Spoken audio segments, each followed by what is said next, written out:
A Epístola dos Gálatas, São Paulo aos Gálatas, capítulo 4, versículos 1 a 7. Irmãos, enquanto herdeiro é menino, em nada difere do servo, ainda que de tudo seja senhor, mas está sujeito a tutores e curadores até o tempo determinado pelo Pai. Assim também nós, quando éramos meninos, éramos sujeitos às leis do mundo. Quando, porém, se cumpriu a plenitude do tempo, enviou Deus o seu Filho, nascido de uma mulher, sujeito à lei, a fim de remir os que à lei estavam sujeitos, e para que recebêssemos a adoção de filhos. E porque sois filhos, enviou Deus a vossos corações o Espírito de seu Filho, que clama, Abba, Pai. Portanto, já nenhum de vós é servo, mas filho, e se é filho também é herdeiro por Deus. Evangelho de São Lucas, capítulo 2, versículo 33 a 40. Naquele tempo, José e Maria, mãe de Jesus, maravilharam-se das coisas que se diziam dele. E Simeão abençoou-os e disse a Maria, mãe de Jesus, eis que este menino está destinado para ser o reino e ressurreição de muitos em Israel, e para ser alvo de contradição. E uma espada traspassará a tua alma, para que se manifeste os pensamentos dos corações de muitos. E estava também ali Ana, profetisa, filha de Fanuel, da tribo de Aser, a qual já era muito idosa, e depois de sua virgindade, vivera 7 anos com seu marido. E agora, sendo viúva de quase 84 anos, não se afastava do templo, servindo a Deus com jejuns e orações, de dia e de noite. Tendo ela chegado àquela mesma hora, louvava ao Senhor e falava do menino a todos os que esperavam a redenção de Israel. E quando cumpriram todas as coisas segundo a lei do Senhor, voltaram para a Galileia, para a sua cidade de Nazaré. E o menino crescia e se fortalecia, cheio de sabedoria e graça de Deus, cheio de sabedoria, e a graça de Deus estava com ele. Podem sentar-se.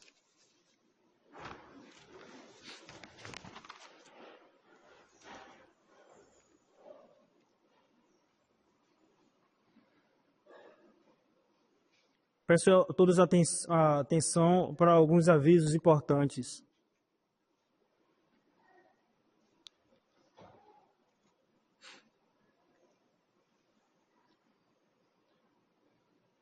Próximo dia 31, terça-feira, e dia 1º de janeiro, quarta-feira, nos horários entre as 23 horas e as 0 hora, faremos aqui na igreja uma hora santa, agradecendo ao Nosso Senhor as graças recebidas durante esse ano e pedindo as graças para o próximo ano que se inicia.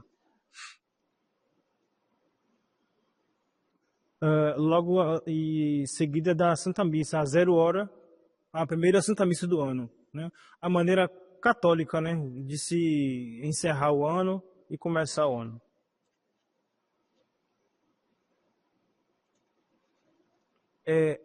Há uma minoria de católicos que ainda, bem minoria, que ainda se apegam ao costume de vestir branco na passagem do ano, lembrando que é preciso, o trabalho do padre é instruir, né? Lembrando que essas cores não dizem respeito de forma alguma aos costumes católicos, né? Mas isso nasceu no candomblé, nessas religiões. Eu não vou explicar aqui porque os nomes do candomblé já bota a perder nosso ambiente, né? Não vou. Em outro momento na palestra eu posso explicar com mais detalhes essas cores, a origem delas. Isso no momento de uma palestra eu posso explicar, sim.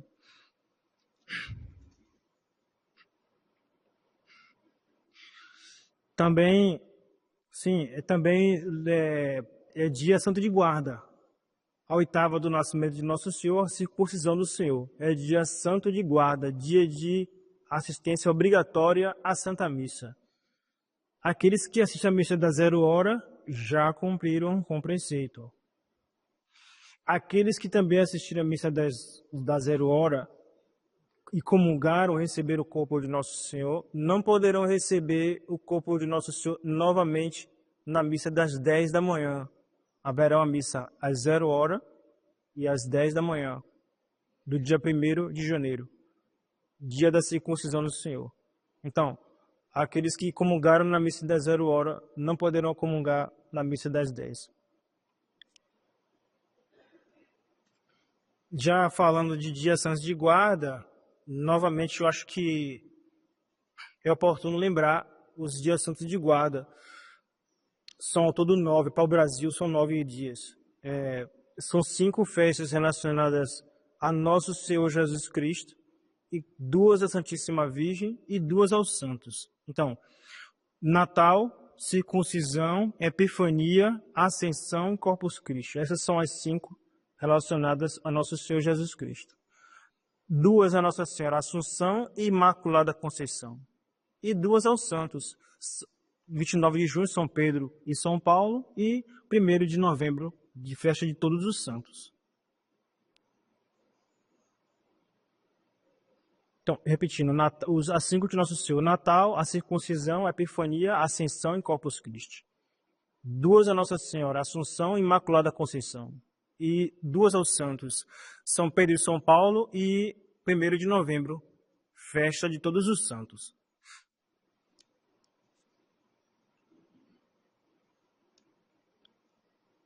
Ainda preciso dar um aviso que que incomoda um pouco, mas eu preciso falar. Avisos com relação à limpeza do nosso ambiente, né? Quando terminada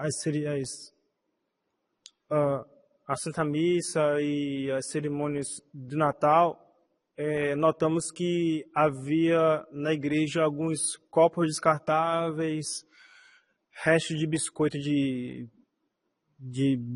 de alimento sólido, comestíveis, restos de comestíveis. E pedimos a todos que tenham atenção com esse aspecto. Eu imagino que podem ter sido as crianças, né, que deixaram em cima de algum banco que o vento levou, tal. Mas os adultos também fazem isso também. E botam em cima de um banco, de uma cadeira, e tá conversando, esqueceu, e o vento levou, tanto no recinto da igreja, como ao redor, na praça onde fica o pau-brasil, etc. Eu peço a todos que tenham atenção a esse aspecto, que faz parte também do nosso comportamento como cristão, como católico, né? A gente sai dali, daquele local, a gente usufruiu, né? E deixou tudo limpinho, tudo organizado. Peço a todos atenção nesse aspecto. Ainda um aviso com relação ao retiro das moças, que ocorrerá entre os dias 9 e 12 de janeiro. Começa na quinta-feira e termina no domingo de manhã, com a Santa Missa das 8 da manhã. Todas aquelas que queiram participar estão convidadas. Há uma taxa a pagar, mas lembrando que essa contribuição, aquelas que não puderem dar, não é empecilho para que participem, de forma alguma. Peço também que todos se envolvam com esse retiro, dando sua contribuição também. Podem contribuir na frente da igreja, tem uma caixa ali de ofertas com o número do Pix do nosso mosteiro. Então, peço a todos que contribuam, porque são muitas as despesas, e essa formação das moças é muito importante, muito urgente. Da mesma forma que os pais, né? Quem tem uma filha moça sempre preocupa mais, né? Tem uma preocupação com a formação de sua filha. Assim também, a igreja tem uma preocupação com a formação das moças. Existe isso sim. Elas sendo bem formadas. Lembrando que os homens fazem as leis e as mulheres fazem os costumes. Então as moças precisam estar bem informadas para para garantir o cumprimento da lei moral e a educação das crianças. Aquelas que vão ser mães, vão ser boas educadoras. As que vão seguir a vida religiosa serão boas religiosas. As solteiras terão uma vida de virtude, etc. Na frente da igreja foi afixado um aviso com relação ao retiro. Houve ali algumas imprecisões, mas nós já corrigimos e está lá novamente o aviso já corrigido. Os que podem ler e reler.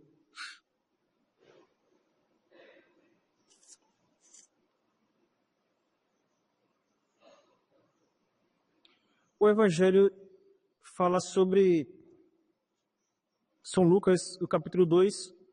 Lembrando, São Lucas registra o momento da apresentação, da purificação de Nossa Senhora.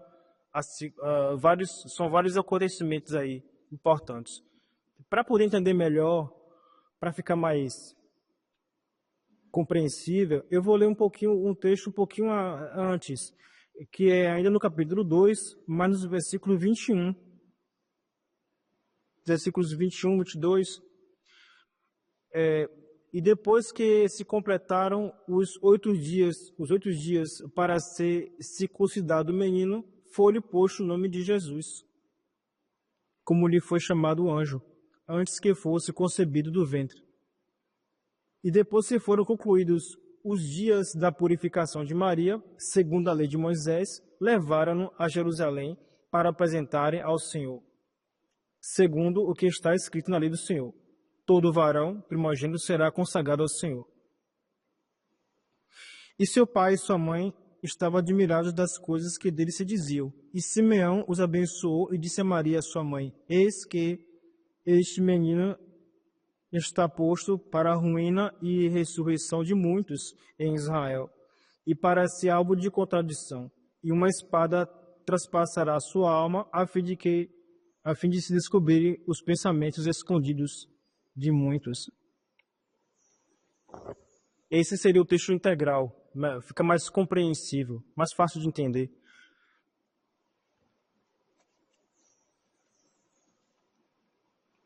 E os versículos seguintes que eu li há pouco.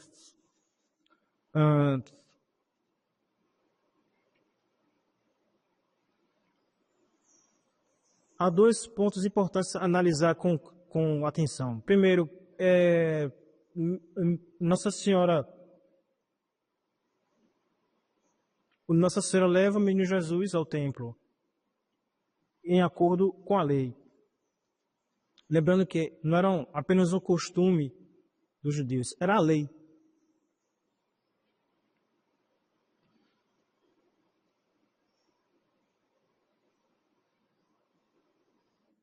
Ela oferece ali, ela paga pelo resgate da criança 5 ciclos, que corresponde a 20 dias de trabalho.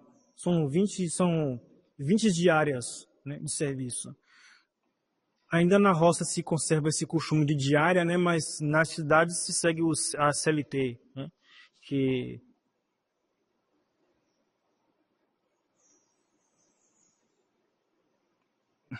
são as leis trabalhistas. Mas isso, ainda assim, nos interiores ainda se segue a lei da diária, né? Muitos aqui que moram no interior, ou que conhecem, sabem o que é uma diária, né, de serviço. E esse dinheiro que a Nossa Senhora pagou coincidia equivalia a 20 dias de trabalho de São José. Era muito dinheiro para um casal pobre. Seguindo ali o livro do Êxodo, capítulo 12 e 13. Né, os que estiverem interessados em aprofundar mais o assunto, podem ver nos capítulos Êxodo 11, 12 e 13.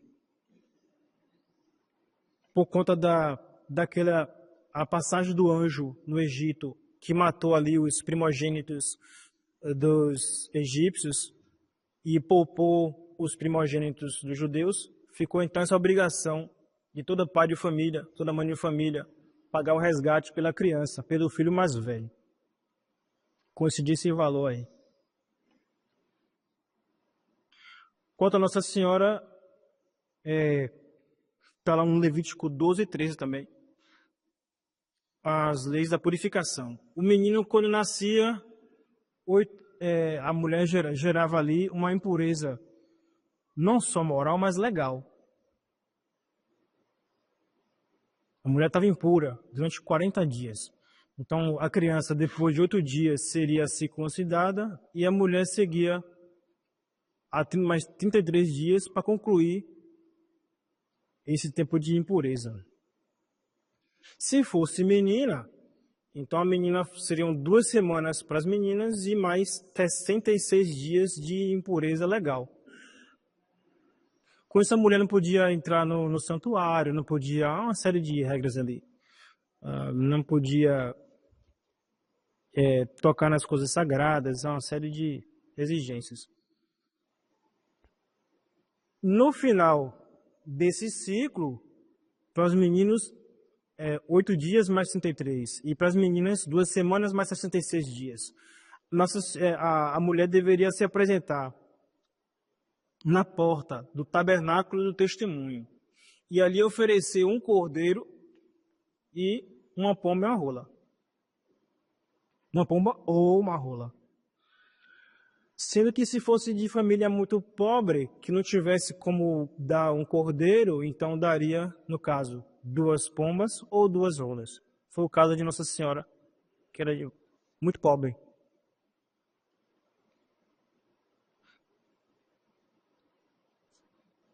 Esse é basicamente ali o que a lei prescrevia para nesse momento em que, quando nascia uma criança, menino ou menina. Com o detalhe que, se fosse o filho mais velho, o primogênito, deveria pagar ali o resgate. Todos esses acontecimentos geram comentários. Muitos se ouvem falar que Nossa Senhora sabia que ela não tinha nenhuma impureza e que a criança também, o menino Jesus, era sem pecado nenhum, não tinha pecado nenhum. Afinal, era Deus. Mas que Nossa Senhora queria cumprir a si mesmo, mas não é a melhor interpretação, não. Nossa Senhora foi ali dar o primeiro passo da santidade, que é o cumprimento da lei. O primeiro passo para a santidade, um primeiro passo para a santificação é o cumprimento da lei. Foi isso que Nossa Senhora foi fazer ali. A lei manda assim, a gente faz.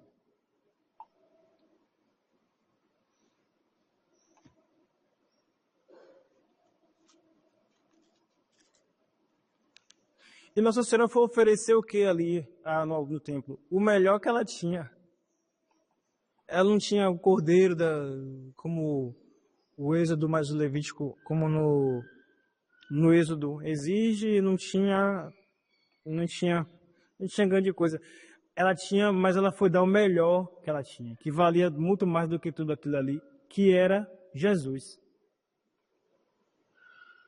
Ela foi dar dela o melhor. Sim, mas o primeiro passo para a santificação é o cumprimento da lei. E daí geram as renúncias, os sacrifícios. Foi isso que Nossa Senhora foi fazer ali, foi isso. Basicamente isso. Depois Nossa Senhora volta para casa, Nossa Senhora, depois nesse contexto, surge a cena, né, encontro com o velho Simeão, com a profetisa Ana. Nossa Senhora volta para casa e é nesse momento que ocorre a visita dos magos, que vai gerar o ciúme de Herodes e a perseguição das crianças. E Nossa Senhora mais São José, avisados milagrosamente em sonhos, foram para o Egito.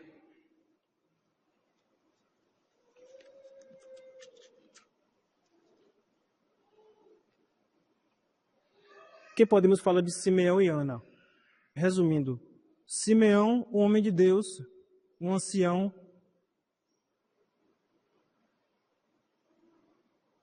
homem já de idoso, que sabia da vida do Messias e reconheceu ali, ele sabia que era nosso Senhor. E reza aquele famoso cântico: podeis deixar partir vosso servo, Senhor, em paz, conforme prometestes, porque os meus olhos viram a vossa salvação. Faz lembrar São Pio V, quando avisado da vitória de Lepanto, rezou assim também: podeis deixar partir o vosso servo em paz, porque os meus olhos viram a vossa salvação. São Pio V rezou isso também, esse salmo. O Nunc Dimittis. E é até conveniente para a idade, né? Um idoso que seja um homem de piedoso, né, de Deus, né? É o que mais a gente imagina o idoso, né? Aquele homem que viveu muito, né? E vive, e aprendeu a viver, e agora está dedicado ao serviço de Deus. Tem gente que tem dificuldade de envelhecer. Tá ficando velho e tá se pintando, o tempo todo se cuidando para poder não quer aceitar a velhice. É um desafio esse. É um grande desafio. Não quer aceitar a velhice de jeito nenhum. Mais triste sim, seria quando é o idoso ímpio. Quando é o idoso que dá mau exemplo. E infelizmente, na sociedade moderna, são muitos os exemplos de gente idosa que causando escândalo, né? Eu conheci um senhor que 92 anos de idade, né? Ele até hoje é pegado ao dinheiro, né? Ele gosta muito de dinheiro.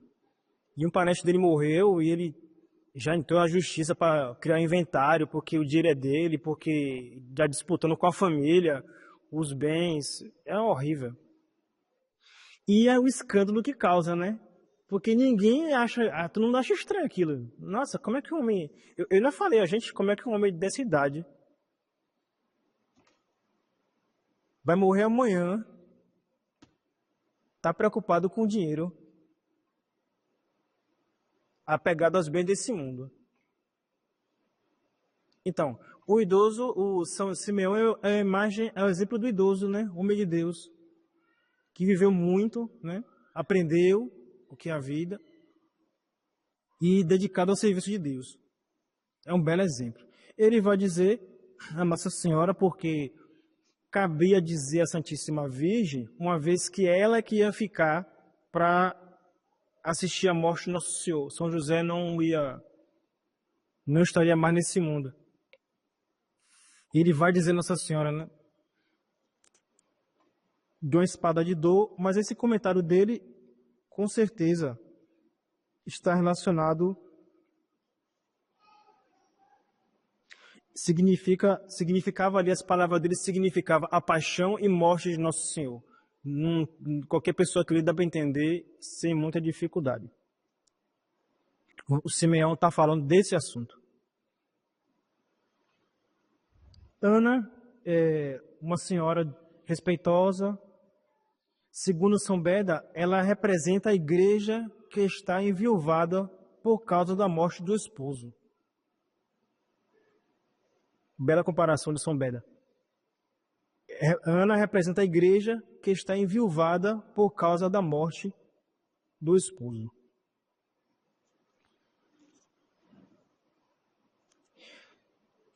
Representa ali a igreja católica.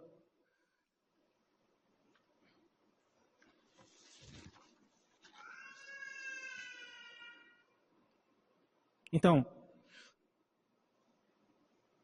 o exemplo de a Santíssima Virgem nesse evangelho de hoje se resume nisso: o cumprimento da lei.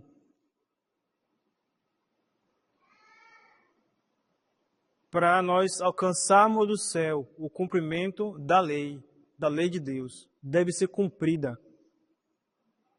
O mundo moderno vive o contrário que a lei de Deus ensina, o contrário do que a lei de Deus manda. Então nós estamos num dilema, nós estamos num desafio. Nós católicos estamos cumprindo a lei, eles estão descumprindo a lei. Então, nós somos os perdedores, então não existe então razão da gente continuar cumprindo a lei.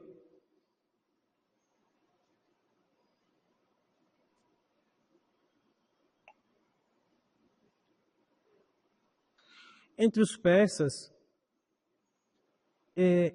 existia um dito, eles diziam assim que todo persa deve saber cavalgar bem, deve saber atirar bem, usar um arco e flecha, né? E dizer a verdade. Entre os persas se diziam isso. Todo persa deve aprender na vida, cavalgar bem, atirar bem e dizer a verdade.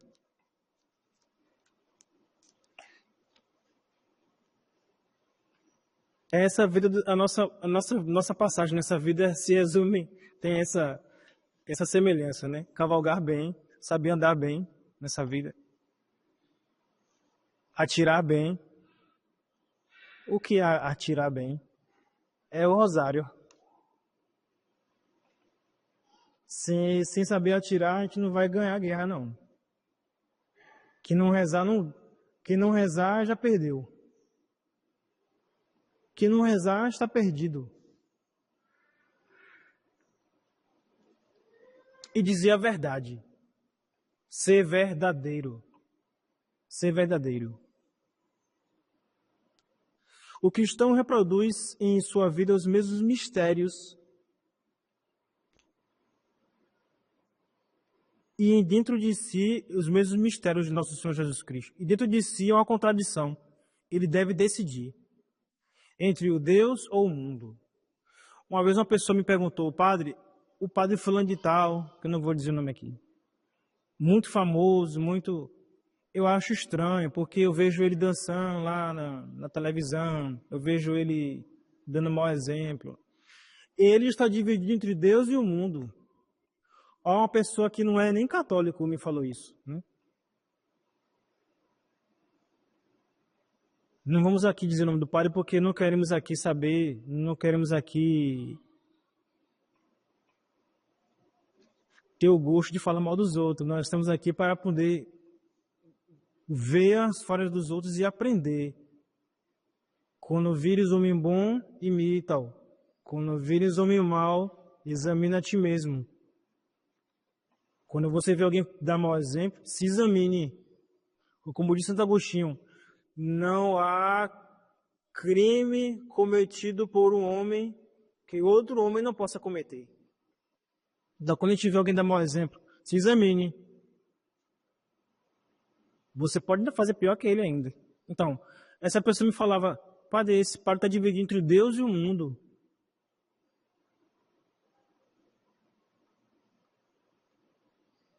É isso, essa contradição que nós temos que encarar.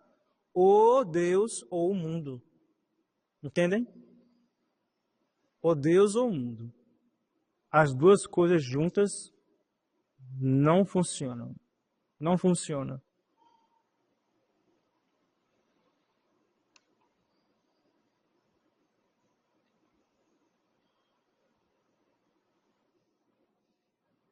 A Santíssima Virgem dá um exemplo para nós ali de martírio, né? Porque ela sofre por Cristo e sofre com Cristo. Sofre com nosso Senhor Jesus Cristo, por nosso Senhor Jesus Cristo e com nosso Senhor Jesus Cristo. E é por isso que São Simeão vai dirigir a ela aquelas palavras terríveis. Uma espada de dor transpassará a tua alma. Ele está falando do martírio da Santíssima Virgem. E não existe caminhar para o céu sem sofrimento. Resumindo, é isso.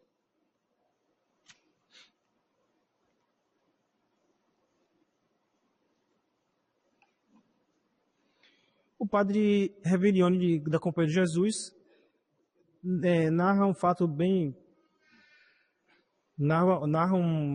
um fato bem curioso. Ele conta que um jovem que tinha o costume de rezar todos os dias a Nossa Senhora das Dores,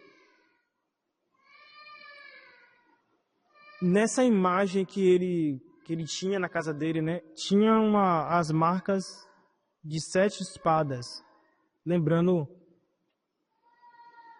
as 7 dores de Nossa Senhora e a profecia de Simeão. Então, em uma noite, ele, no mundo, acabou caindo no pecado.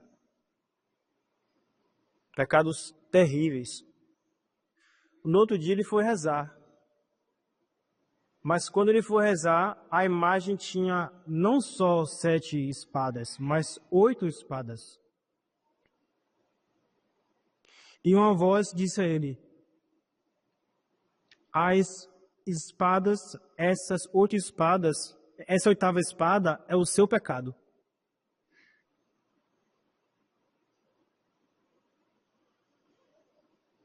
E ele caiu em prantos ali mesmo. E foi procurar o padre para se confessar. Felizmente terminou bem, né? Se confessou, se arrependeu, estava arrependido e confessou. Lembrando que o arrependimento é a mudança de vida. É isso que é arrependimento.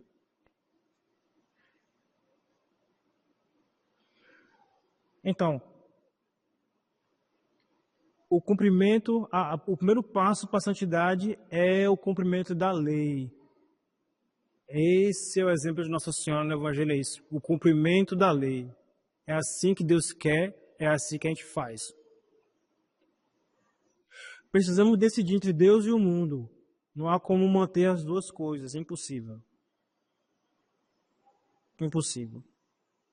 Nosso Senhor fala: quem quiser vir após mim, renuncie a si mesmo, tome sua cruz, me siga.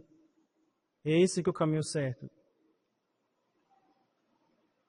E todos os dias devemos decidir entre o caminho do mundo, entre o mundo e Deus. Esse é o dilema. A cada dia devemos decidir entre Deus e o mundo.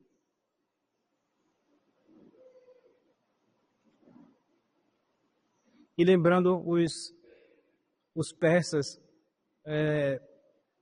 para passar por esse mundo é necessário saber cavalgar bem, atirar bem e dizer a verdade.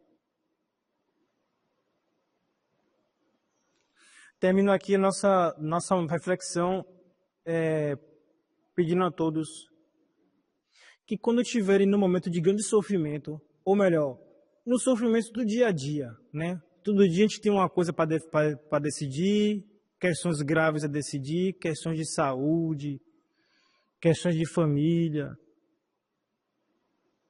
problemas. Reze aquela oração: ó Jesus, é por vosso amor, pela conversão dos pecadores e em reparação dos pecados cometidos contra o Imaculado Coração de Maria. Ó Jesus, é por vosso amor, pela conversão dos pecadores e em reparação dos pecados cometidos contra o Imaculado Coração de Maria. A gente pode, nesse momento, aproveitar cada sofrimento desse para apagar, expiar pelas nossas culpas. No Antigo Testamento se oferecia a pomba, a rolinha, se oferecia o cordeiro, mas, meu Deus do céu, é um esforço, né, de tentar fazer o que pode. Podemos oferecer muito mais, nós que temos a Igreja Católica, né? Muito mais. E cada sofrimento desse, aceitado não só com paciência, mas com amor, né? Cada cruz que a gente coloca nas costas e leva com amor, com gosto. A gente pode salvar uma alma, pode diminuir nossas penas e salvar uma alma. Então, cada vez que a gente passa por um sofrimentozinho qualquer, seja ele pequeno ou grande, sem exagerar, tem gente que diz que o meu sofrimento é imenso. Vá olhar o do outro, que você vai ver que o seu não é tão imenso assim. Vá olhar o do outro. Então, cada vez que a gente passa por um sofrimento desse, que a gente tem desses momentos difíceis que a gente vive, lembre, rezem essa oraçãozinha. Ó Jesus, é por vosso amor, pela conversão dos pecadores e em reparação dos pecados cometidos contra o Imaculado Coração de Maria. Que a Santíssima Virgem, Rainha da Estabilidade, conceda a todos uma boa semana e um bom ano.